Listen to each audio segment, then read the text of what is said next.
नमस्कार, स्वागत है आपका हमारे चैनल में और मैं रानी गुप्ता आपके साथ। इस वक्त दिल्ली चुनाव के जो नतीजे हैं वो सामने आ रहे हैं और सीधे तौर पर जो आंकड़े हैं उसके मुताबिक दिल्ली में प्रचंड बीजेपी की आंधी देखने को मिल रही है और बीजेपी ने बहुमत का आंकड़ा क्रॉस कर लिया है। यानी कि बीजेपी इस वक्त इलेक्शन कमीशन की जो ऑफिशियल वेबसाइट है उसके मुताबिक बीजेपी 38 सीटों पर लीड करती हुई दिखाई दे रही है। इसके अलावा बात अगर हम आम आदमी पार्टी की करें तो महज आम आदमी पार्टी 26 सीटों पर ही बढ़त बनाए हुए दिख रही है। साफ तौर से ये जो इलेक्शन कमीशन के आंकड़े हैं उसके मुताबिक बीजेपी ने यहां पर अपना बहुमत का आंकड़ा क्रॉस कर लिया है।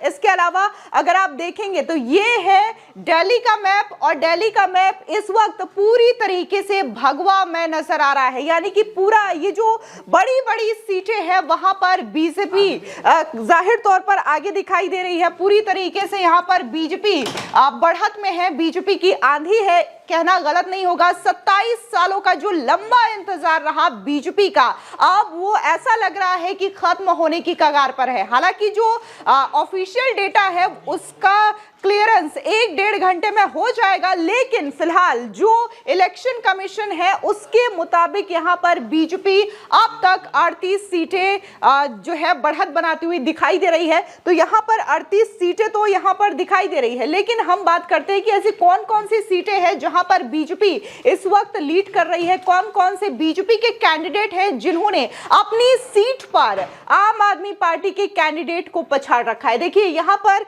नरेला से लेकर के बवाना, रिठाला, ये तमाम ऐसी सीटें हैं जहां पर बीजेपी के कैंडिडेट आगे चलते हुए दिखाई दे रहे हैं। यहां पर देखिए नरेला, रिठाला, बवाना, मुंडका, ये तमाम ऐसी सीटें हैं जहां पर बीजेपी आगे है। इसके अलावा अगर हम हाई प्रोफाइल सीट्स की बात करें तो वहां पर भी बीजेपी लीड बनाती हुई दिखाई दे रही है। ये देखिए कालका जी सीट, यहां पर रमेश विदुड़ी जो है वो आगे चल रहे हैं और आतिशी जो कि दिल्ली के मुख्यमंत्री रही हैं वो फिलहाल अपनी सीट से काफी ज्यादा पीछे हैं। इसके अलावा बात अगर हम ओखला सीट की करें तो यहां पर मनीष चौधरी बीजेपी के हैं, ये भी अपनी सीट पर लीड बनाए हुए दिखाई दे रहे हैं। पड़पड़गंज ये सीट भी काफी ज्यादा लोगों की नजर इस सीट पर रही, यहां से बीजेपी के रविंदर सिंह नेगी जो है वो लीड बनाए हुए नजर आ रहे हैं। आपको बता दें पड़पड़गंज सीट इसलिए भी खास रही क्योंकि मनीष सिसोदिया यहां से विधायक रहे, लेकिन जैसे ही शराब घोटाले से लेकर के तमाम घोटालों का जो काला चिट्ठा ओपन हुआ उसके बाद उन्हें जेल जाना पड़ा, डिप्टी सीएम के पद से इस्तीफा देना पड़ा।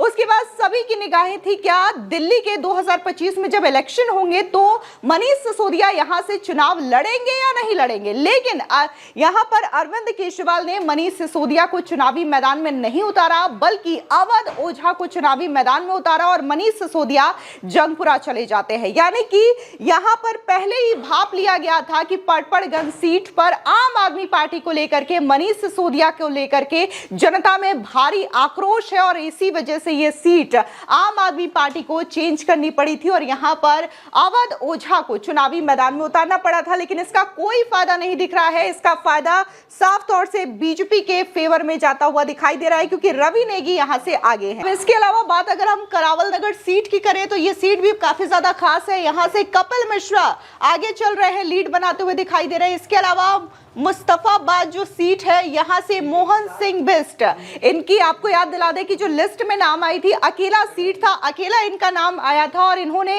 हालांकि उस टाइम पे लेकर के इन्होंने शुक्रिया अदा किया था। ये सीट काफी ज्यादा बीजेपी के लिए टफ मानी जा रही थी, लेकिन यहां पर आप देख सकते हैं कि आराम से बीजेपी लीड बनाती हुई दिखाई दे रही है।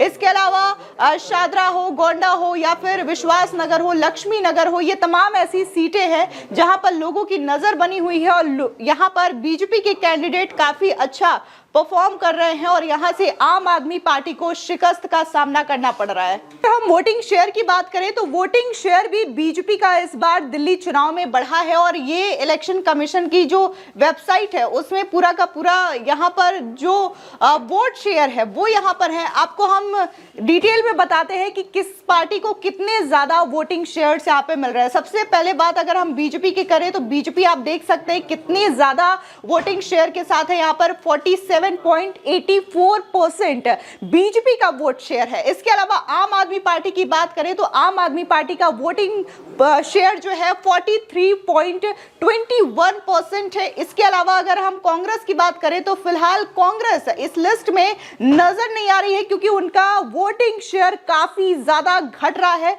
6.56% कांग्रेस का वोटिंग शेयर है, और जिस हिसाब से, जिस स्पीड से कांग्रेस पार्टी का वोटिंग शेयर घट रहा है, एक राष्ट्रीय पार्टी होने के बावजूद, काफी पुरानी पार्टी होने के बावजूद, ये कांग्रेस के लिए काफी ज्यादा टेंशन वाली बात है, क्योंकि यहां पर माना जा रहा था कि दिल्ली में हो सके तो कांग्रेस अच्छा परफॉर्म कर सकती है, लेकिन वोटिंग शेयर को देखते हुए और लीडिंग में भी इनकी सीट नहीं आ रही है, आंकड़ों में भी इनकी कोई गिनती नहीं हो रही है। इस हिसाब से ये राहुल गांधी और कांग्रेस पार्टी के लिए काफी ज्यादा टेंशन वाली बात है, क्योंकि उनका जो राष्ट्रीय स्तर का जो पार्टी है, उनका जो कहा जा रहा है बार बार नेताओं की ओर से कि दिल्ली चुनाव के बाद, नतीजे आने के बाद कांग्रेस पार्टी का नामो निशान नहीं बचेगा। तो ये अगर आप देखेंगे वोट शेयर, तो यहां पर स्पष्ट लगता है कि आखिर क्यों विपक्ष के जो जितने भी लीडर्स हैं वो कांग्रेस को लेकर के इस तरीके की टिप्पणी क्यों कर रहे हैं, क्योंकि कांग्रेस की परफॉर्मेंस लगातार घटती जा रही है।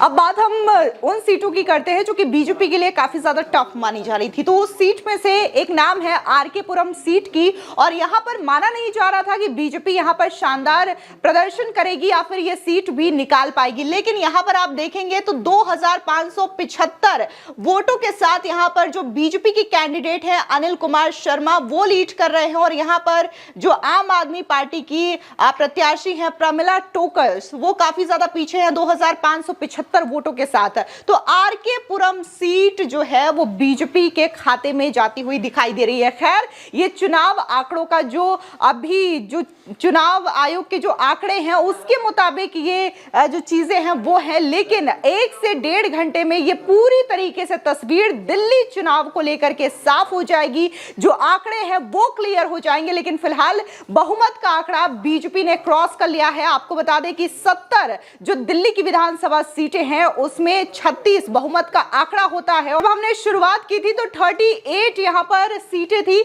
लेकिन अब ये जो आंकड़ा है वो बढ़ चुका है, और आंकड़ा अगर आप देखेंगे तो यहां पर नजर आ रहा है 41, यानी कि ये बीजेपी के लिए और भी ज्यादा खुश करने वाली बात है, लेकिन आम आदमी पार्टी के लिए ये काफी ज्यादा हैरान और चिंता का विषय है, क्योंकि उनकी सीटें महज 27 है, और यहां पर जिस तरीके से आंकड़े हैं उसके मुताबिक अब बीजेपी की प्रचंड आंधी देखने को मिल रही है, बीजेपी की शानदार जीत देखने को मिल रही है। फिलहाल इस पूरी खबर को लेकर के आपकी क्या राय है, कमेंट सेक्शन में जरूर बताएं। धन्यवाद।